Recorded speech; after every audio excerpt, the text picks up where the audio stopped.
Screen मेरे ख्याल से विजिबल होगी। जी सर है।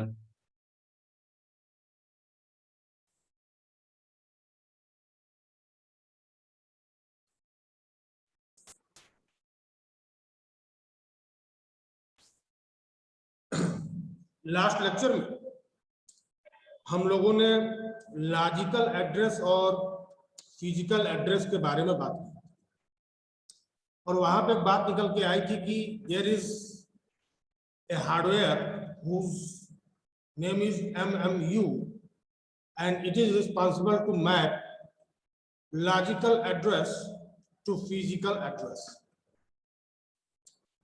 अब हम लोग अपने इस डिस्कशन को आगे बढ़ाते हैं।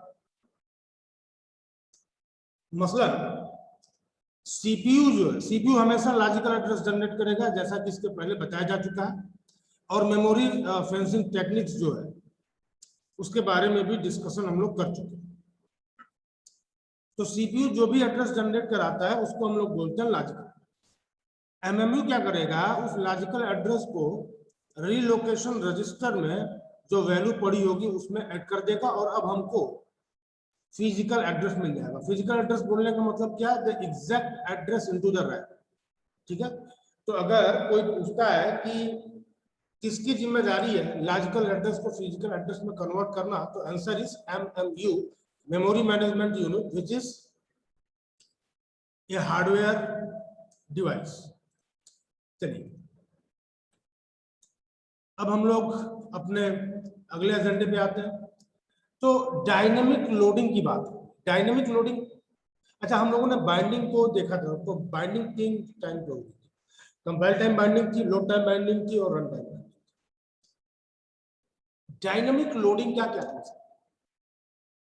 तो डायनेमिक लोडिंग की जब बात होती है तो ये कहा गया कि भाई मेमोरी जो है ना वो बड़ा इंपॉर्टेंट रिसोर्स है। तो हम अपनी मेमोरी में केवल उन्हीं चीजों को रखें जिनकी हमको तत्काल में जरूरत है। तत्काल में जिसकी जरूरत है केवल उतनी ही चीजें हमारे मेमोरी में रहेंगी। हम कोई भी अनयूज्ड आइटम जो मेमोरी में नहीं रखें। तो जब भी जरूरत पड़ेगा हम लोग जो अदर एंटिटीज हैं उनको हम लोग मेमोरी में लेके आएंगे। तो ऑन डिमांड, ऑन रिक्वायरमेंट हम लोग सब प्रोसेसेस को मेमोरी में लेके आएंगे जो कि हमारे मेन प्रोसेसेस के लिए सपोर्टिंग प्रोसेसेस के तौर पे काम करें। ठीक है, मसलन जैसे मान लीजिए कि लड़का जो स्टूडेंट जो है फर्स्ट ईयर से पास होकर सेकेंड ईयर में, सेकेंड ईयर में उसको 2 सेमेस्टर पढ़ना, तीसरा सेमेस्टर और चौथा सेमेस्टर, तो वो जाता है कहता है कि हमको किताब खरीदनी। किताब खरीदने की 2 तरीके। एक तरीका ये है कि जैसे ही नए ईयर में वो जाता है वो दोनों सेमेस्टर की किताब एक ही साथ खरीद के लेके चला है, एक तरीका ये है। और दूसरा तरीका क्या है कि करंट सेमेस्टर की किताब वो खरीद के लेके, तो जब वो दोनों सेमेस्टर की किताब खरीद के लेके आएगा तो मान लीजिए कि वो तीसरे सेमेस्टर में है तो उसको तीसरे सेमेस्टर में चौथे सेमेस्टर की किताब की जरूरत नहीं। ठीक है, तीसरे सेमेस्टर में उसको चौथे सेमेस्टर की किताब की जरूरत नहीं। तो होगा क्या, अननेसेसरी उसने रिसोर्सेस को वेस्ट किया। रिसोर्सेस जिसमें सबसे प्राइम रिसोर्स होगा हमारा पैसा। तो वो किताब जिसकी जरूरत हमको अभी नहीं है उसको हमें अभी खरीदने की जरूरत नहीं है। ठीक है, डायनेमिक लोडिंग को अगर आप लोग इस एग्जांपल के साथ कनेक्ट करके देखोगे तो आपको पता चलेगा कि सपोर्टिंग प्रोसेसेस भी कुछ होते हैं, कुछ प्रोसेसेस ऐसे होते हैं जिनको कंप्लीट होने के लिए कुछ सपोर्टिंग प्रोसेसेस की जरूरत पड़ती है।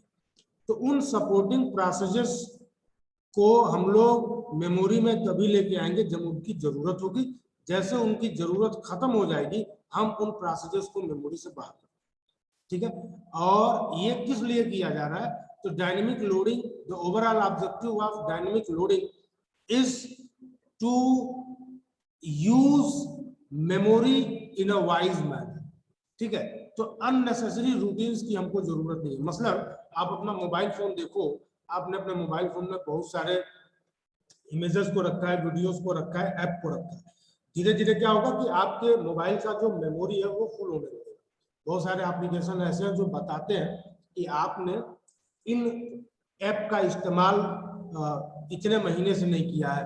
कुछ ऐसी फाइल्स हैं जो डुप्लीकेट है, कुछ ऐसी चीजें हैं जो बहुत साइज में बड़ी हैं, जिनका आज तक कभी इस्तेमाल नहीं हुआ है। क्योंकि आज तक कभी इस्तेमाल नहीं हुआ है, इसलिए एक गेस है कि नियर फ्यूचर में भी इसका इस्तेमाल नहीं होने वाला। तो वो ऐप आपको सजेस्ट करता है कि मेमोरी को फ्री करने के लिए आपको इन तमाम फाइलों को डिलीट करना होगा। डायनेमिक लोडिंग का कंसेप्ट बेसिकली यही है कि कभी भी हम लोग अनवांटेड रूटीन्स को मेमोरी में लेकर नहीं जाएंगे।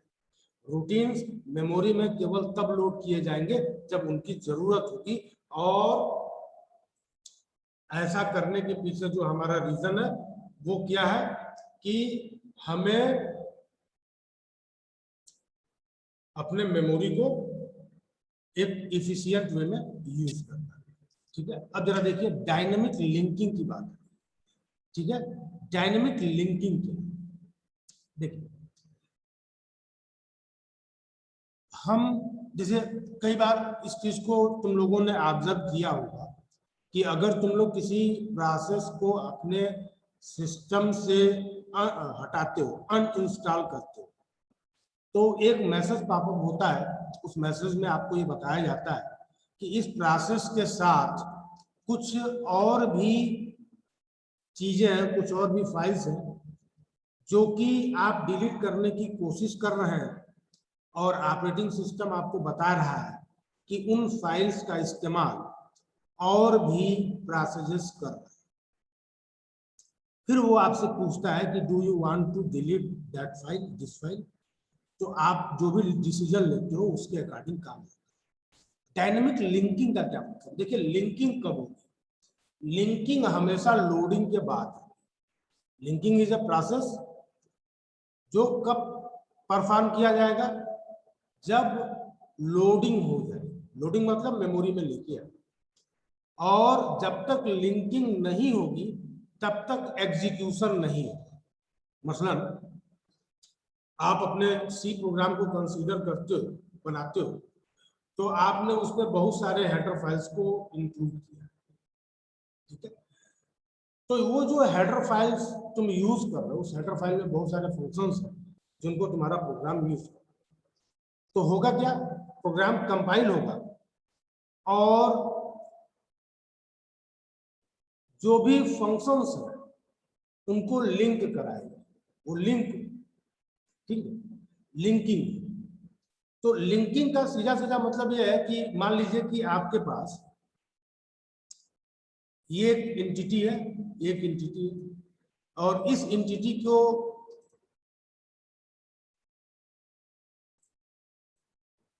ध्यान से देखिए। मान लीजिए ये सपोर्टिंग फाइल है, ये है सपोर्टिंग फाइल, ठीक है, ये सपोर्टिंग फाइल, ये आपका प्रोसेस, ये आपका प्रोसेस,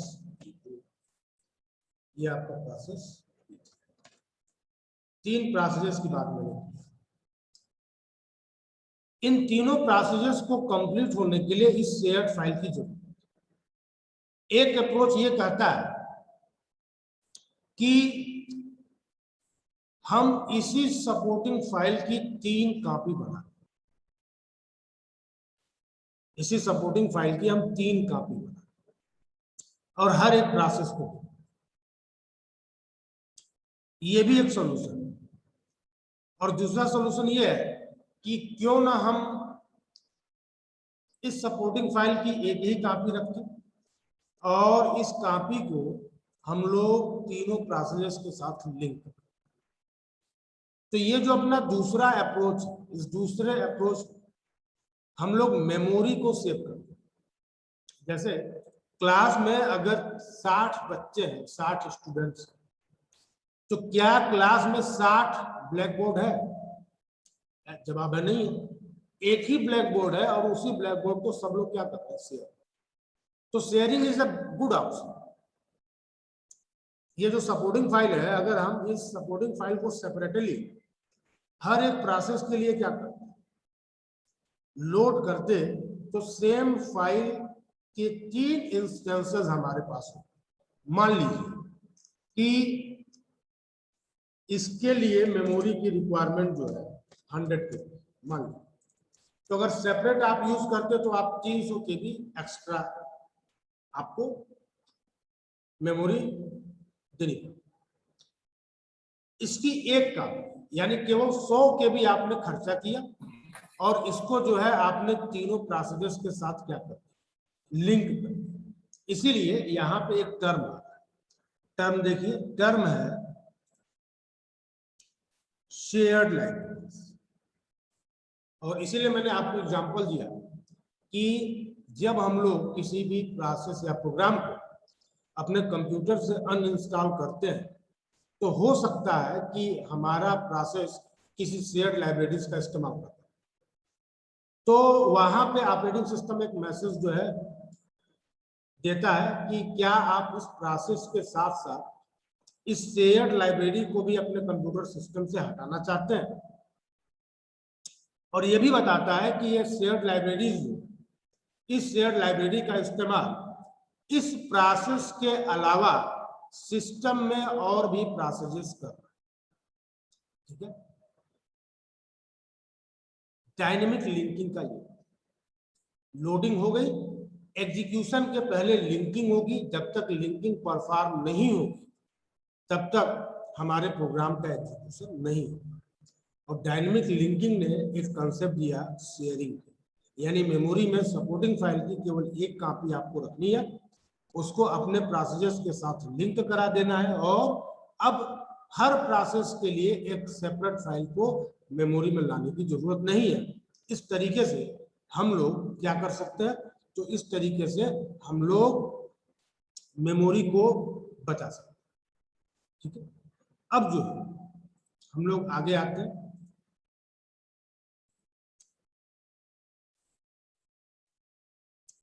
अब एक कंसेप्ट है जिसको बोलते हैं स्वैपिंग। तो स्वैपिंग को लेके हम लोगों ने 2 टाइप के शेड्यूलर देखे। एक को हम लोगों ने बोला था लॉन्ग टर्म शेड्यूलर और एक को हम लोगों ने बोला था short term scheduler. Long term scheduler क्या कर रहा था, तो लॉन्ग टर्म शेड्यूलर का काम यह था कि हार्ड डिस्क से प्रोसेसर्स को मेन मेमोरी में लाना और मेन मेमोरी में जो भी प्रोसेसर्स पड़े हैं उनमें से कौन सा प्रोसेस एग्जीक्यूट होगा। मेन मेमोरी में बहुत सारे प्रोसेसर्स पड़े हैं, उन प्रोसेसर्स में से कौन सा प्रोसेस एग्जीक्यूट होगा, किस प्रोसेस को सीपीयू दिया जाएगा, ये तय करना किसका काम था। तो ये तय करने की जिम्मेदारी थी शॉर्ट टर्म शेड्यूलर या सीपीयू शेड्यूलर। अब जाए हम लोगों ने मिड टर्म शेड्यूलर पढ़ा। मिड टर्म शेड्यूलर का काम क्या होता है? मिड टर्म शेड्यूलर का काम होता है स्वैपिंग को परफॉर्म करना। स्वैपिंग मतलब हम प्रोसेसर्स को मेन मेमोरी से हटाएंगे और प्रोसेसर्स को हम लोग मेन मेमोरी में लेंगे। अब यहाँ पे एक प्रश्न ये उठता है कि अगर हम लोगों को स्वैपिंग कराने की जरूरत पड़ रही है तो मेन मेमोरी से हम प्रोसेसर्स को जब स्वैप आउट कराएंगे तो ये प्रोसेसर स्वैप आउट होकर कहाँ स्टोर, क्या हार्ड डिस्क में स्टोर होंगे? चलिए, अगर हम ये कह रहे हैं कि आप प्रोसेसर्स को स्वैप आउट करा के, प्रोसेसर्स को आप स्वैप आउट करा के आप उनको हार्ड डिस्क में ले जाके स्टोर कर रहे हैं, तो हार्ड डिस्क से वापस प्रोसेसर्स को लोड कराना ये ज्यादा टाइम कंज्यूमिंग जॉब। तो एक हार्डवेयर हम लोग यूज करते हैं स्टोरेज डिवाइस के तौर पे, जिसको हम लोग बोलते हैं बैकिंग स्टोर। तो बैकिंग स्टोर की जो खास बात होती है कि ये बैकिंग स्टोर का एक्सेस टाइम हार्ड डिस्क से कम होता है, यानी हार्ड डिस्क की तुलना में बैकिंग स्टोर फास्ट है। ठीक है। टेम्पररी बेसिस पे हम प्रोसेसेस को स्वैप आउट कर रहे हैं, टेम्पररी बेसिस पे, यानी कुछ समय के बाद हम वापस उन प्रोसेसेस को मेमोरी में लेते हैं। मिड टर्म शेड्यूलर की रिस्पांसिबिलिटी है कि वो प्रोसेसेस को स्वैप आउट, तो कहां से स्वैप आउट करेगा, मेन मेमोरी से स्वैप आउट करेगा, और कहां पे रखेगा, बैकिंग स्टोर पे रखेगा, न कि हार्ड डिस्क। और बैकिंग स्टोर क्या है, तो banking store is a storage medium जहां पे एक्सेस टाइम हार्ड डिस्क से कम है, यानी हार्ड डिस्क से ज्यादा faster storage medium banking store है। अब यहाँ पे दो टर्म दिख रहा है, एक को हम लोग बोलते हैं रोल आउट और एक को बोलते हैं रोल इन। तो ये जो रोल आउट है, रोल आउट बोलने का मतलब कि रोल आउट बोलने का मतलब कि हम लोग स्वैप आउट कर रहे हैं, क्या कर रहे हैं, स्वैप आउट।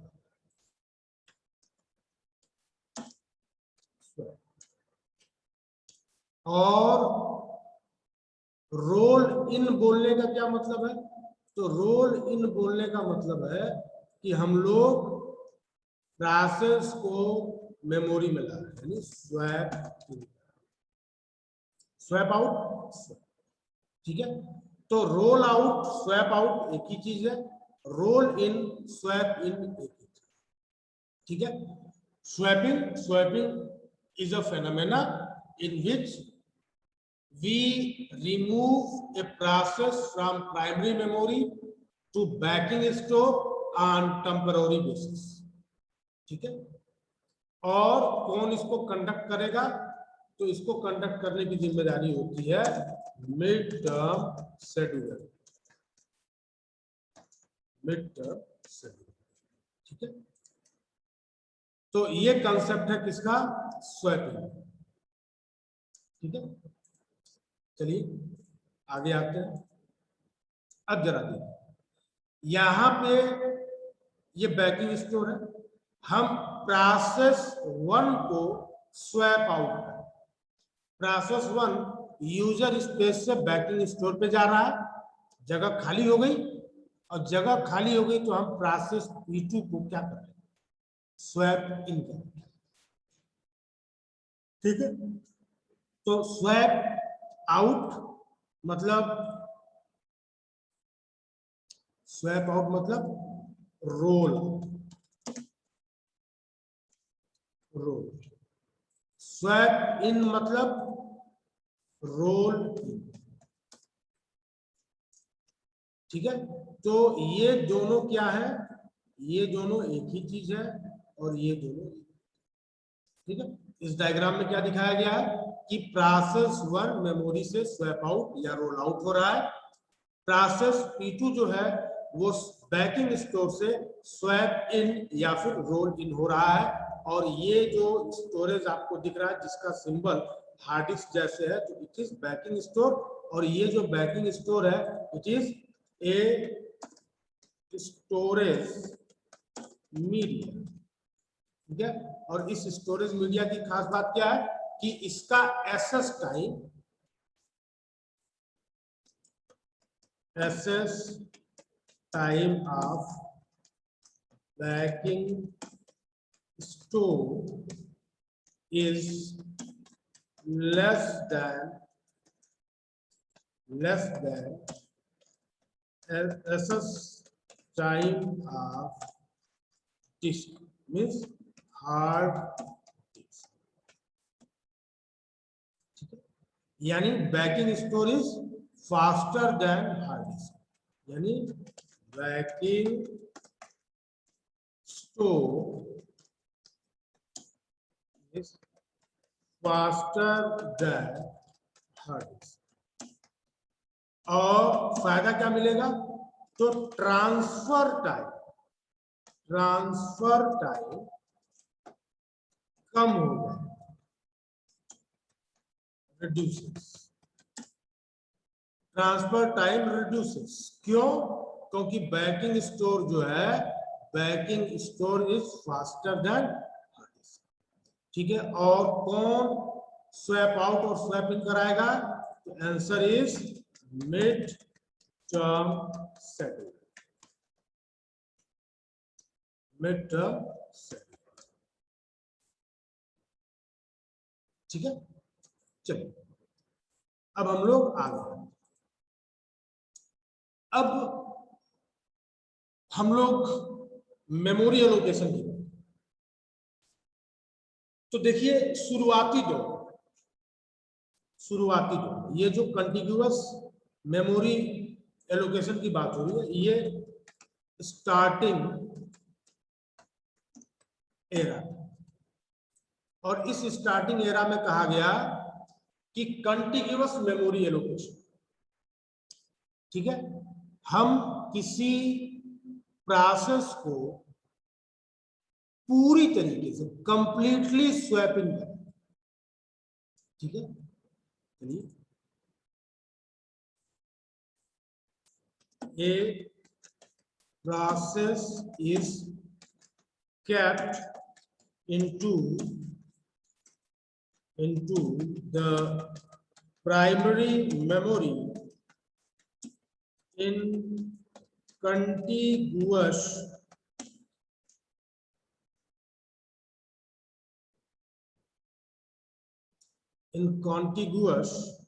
fashion,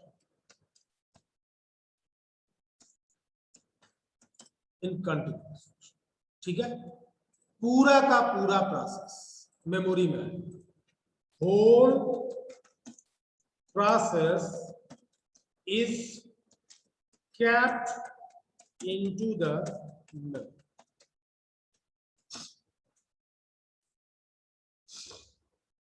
अब हम कह रहे हैं कि whole process is kept into the memory, तो व्हाट इज प्रोसेस?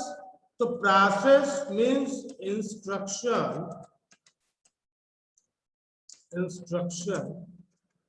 प्लस, अब किसी प्रोसेस को पूरी तरीके से आप मेमोरी में लेंगे, तो क्या किसी particular time do we really need all instructions and data at same time?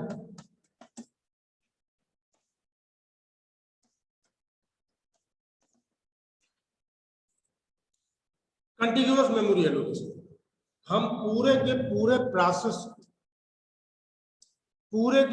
Process को हम मेमोरी में लाकर रखते हैं, ठीक है।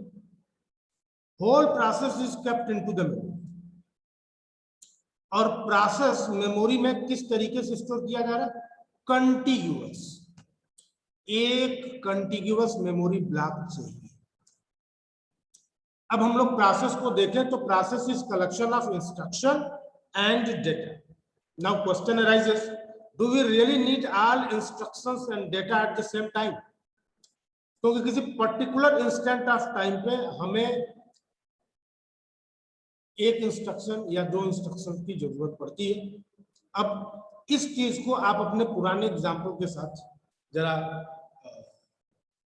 एसोसिएट करें, जहां पे स्टूडेंट जो है फर्स्ट ईयर से पास होकर सेकेंड ईयर में आता है और वो किताब खरीदने के लिए जा रहा है और तीसरे और चौथे दोनों सेमेस्टर की किताब लेके आता है। तो मैंने पिछले कॉन्टेक्स्ट में कहा था कि डायनेमिकली ये काम होना चाहिए, जब रिक्वायरमेंट हो तब ये काम हो। अब जरा यहां देखिए, तो मैं ये कह रहा हूं कि मैं इस चीज को कनेक्ट कर रहा हूं अपने एग्जाम्पल से कि क्या स्टूडेंट को तीसरे सेमेस्टर में चौथे सेमेस्टर के किताबों की जरूरत है? तो आंसर है नहीं। तो जब आंसर नहीं है, इसका मतलब क्या हुआ कि कुछ ऑप्टिमाइजेशन किया जा सकता है। फिलहाल वो ऑप्टिमाइजेशन क्या होगा वो हम लोग आगे की स्लाइड में देखेंगे। फिलहाल इस स्लाइड को जरा आप ध्यान से देखिए। मेन मेमोरी को दो पार्ट में बांट दिया, एक को बोला गया रेजिडेंट ऑपरेटिंग सिस्टम और एक को कहा गया यूजर स्पेस एरिया। रेजिडेंट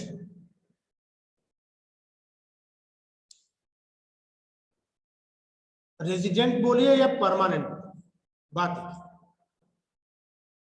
देखिए ये जो पीछे की स्लाइड थी, यहां पे आपको दो एरिया मिल रहा है, दिस वन, यहां पे ऑपरेटिंग सिस्टम ही रहेगा और ये जो एरिया है, इस एरिया में हम लोग किसको रखें, प्रोसेसेस।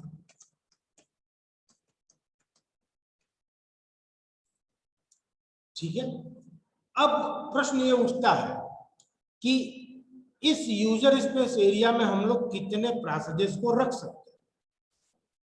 तो इसका जवाब क्या है कि ये डिपेंड करेगा, it depends on number one size of RAM, दूसरा size of process.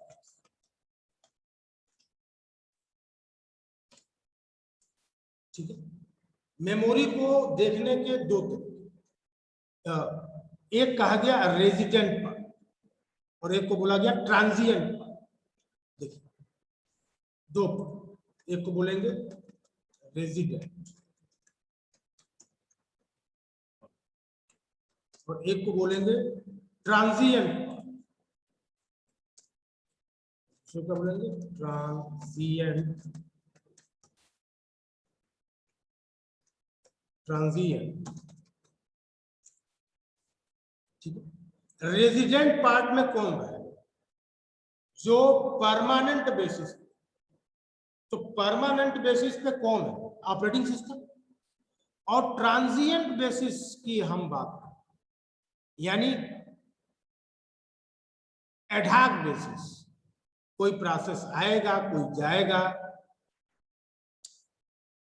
User space area में प्रोसेसेस हमेशा ट्रांजिएंट बेसिस पे रहते हैं। क्यों? क्योंकि स्वैप आउट और स्वैप इन फिनोमेना चलता है। ठीक है, और स्वैप आउट स्वैप इन कराने की जरूरत क्यों है, तो भाई सब प्रोसेसेस को क्या हो रहा है, जितने भी प्रोसेसेस हैं उन सारे प्रोसेसेस को हमें एग्जीक्यूट। ठीक है, तो आगे आइए, ये यहां पे आया रेजिडेंट, तो यहां पे क्या आएगा, इसका अपोजिट ट्रांजिएंट। ट्रांजिएंट बोलने का मतलब क्या, एडहॉक बेसिस, जब जरूरत होगी प्रोसेस मेमोरी में आएंगे, जब जरूरत होगी हम उनको मेमोरी से क्या करेंगे, बाहर। और ये कंटिन्यूअस एलोकेशन जो था, ये कब की बात हो रही है, तो कंटिन्यूअस एलोकेशन शुरुआती दौर की बात है। शुरुआती दौर में क्या था, शुरुआती दौर में प्रोसेसेस को एक ही साथ हम लोग मेमोरी में लाकर रखते थे। अब इसी डिस्कशन में मैंने आपको बताया कि जो प्रोसेस है, प्रोसेस इंस्ट्रक्शन और डेटा से मिलकर बना। प्रश्न ये उठता है कि क्या किसी प्रोसेस के सारे इंस्ट्रक्शन और सारे डेटा की जरूरत हमारे सीपीयू को एक ही टाइम पर है। जवाब है नहीं। इसके बारे में चर्चा अगली स्लाइड में, लेकिन फिलहाल जरा इस कॉन्सेप्ट को देखिए। तो इनिशियली ये कॉन्सेप्ट बड़ा बढ़िया था कि सारे प्रोसेसर्स को एक ही बार लाके मेमोरी में रख दो। ठीक है, मतलब तुम किसी को भोजन कराने बैठे हो तो एक ही बार जो है एक थाली भर के चावल दे दो, 25 रोटी दे दो, और बड़े से कटोरे में दाल और सब्जी और सलाद वगैरह दे दो, एक ही बार दे दो, दोबारा कौन दे? खिलाने का एक तरीका ये भी है। दूसरा तरीका क्या है कि हम चीजों को धीरे धीरे सप्लाई करें, क्योंकि सारी चीजों की जरूरत उसको तुरंत नहीं है। इसलिए तुम देखोगे कि भोजन कराने का जो एक तरीका है वो ये है कि पहले रोटी खिला दी जाए, पहले रोटी खाइए, रोटी जब खा लेंगे आप फिर आप बोलेंगे हमको चावल, ठीक है। लेकिन दूसरे व्यू को देखिए कि चावल और रोटी दोनों एक साथ, तो चावल और रोटी दोनों एक साथ रख दिए हो तो क्या किसी व्यक्ति को चावल और रोटी दोनों की जरूरत एक ही साथ है? जवाब है नहीं है। भाई जिसकी जरूरत है पहले वो दो ना। लेकिन खिलाने का ये भी एक तरीका है जिसमें हमको बार बार पेन लेने की जरूरत नहीं। तो इनिशियली ये अप्रोच सही था, कंटिन्यूअस मेमोरी, ठीक है। चलिए आगे आते हैं। अब जरा सीपीयू जो है वो एड्रेस जनरेट करेगा, तो सीपीयू एड्रेस जो जनरेट कराएगा वो एड्रेस कैसा होगा भाई? तो वो एड्रेस होगा लॉजिकल एड्रेस। क्या होगा? लॉजिकल। और इस लॉजिकल एड्रेस को हमें कन्वर्ट करना पड़ेगा। किसमें कन्वर्ट करना पड़ेगा? तो फिजिकल।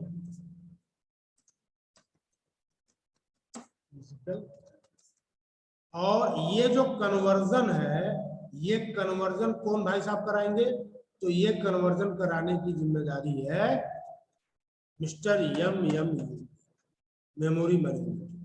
और ये जो पूरा का पूरा डायग्राम यहाँ पे दिख रहा है, ये चीज देखिए,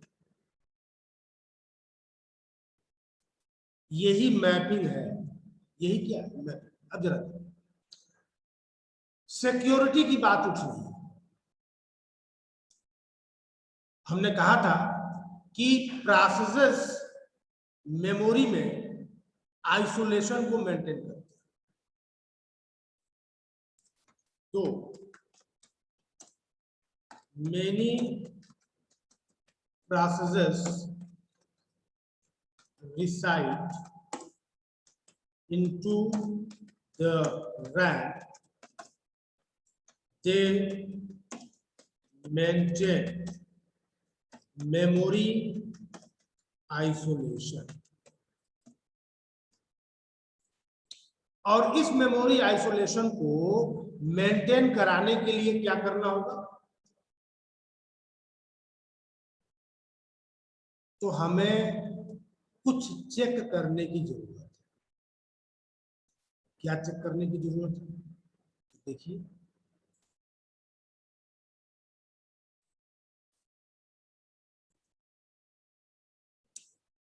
अगर कोई प्रोसेस अपने एड्रेस स्पेस से बाहर निकला तो वो दूसरे प्रोसेस के एड्रेस स्पेस में चला गया, और दूसरे प्रोसेस के एड्रेस स्पेस में चला गया तो इंस्ट्रक्शन का आपस में इंटरफेरेंस, और उस इंटरफेरेंस को हमें अवॉइड करना है।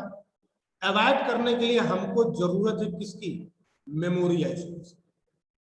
और मेमोरी आइसोलेशन को इंश्योर करने के लिए इस कंडीशन को चेक करना ही करना है, ठीक है। तो ये बात जो है निकल के आ रही है आगे।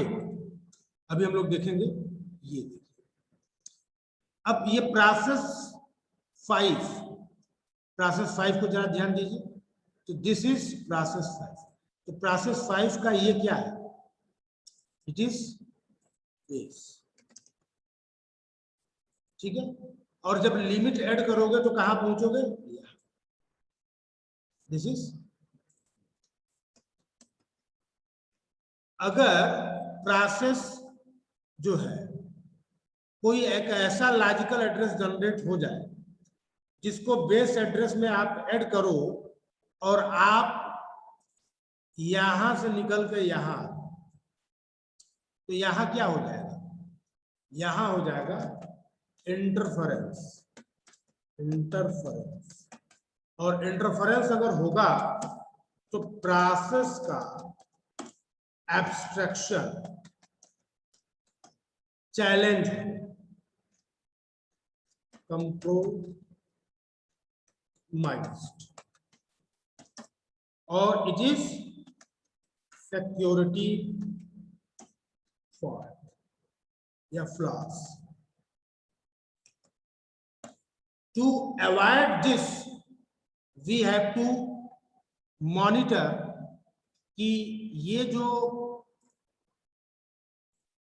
कंडीशन है ये होल्ड हो रही है या नहीं। ठीक है, तो आज के लेक्चर में इतना ही।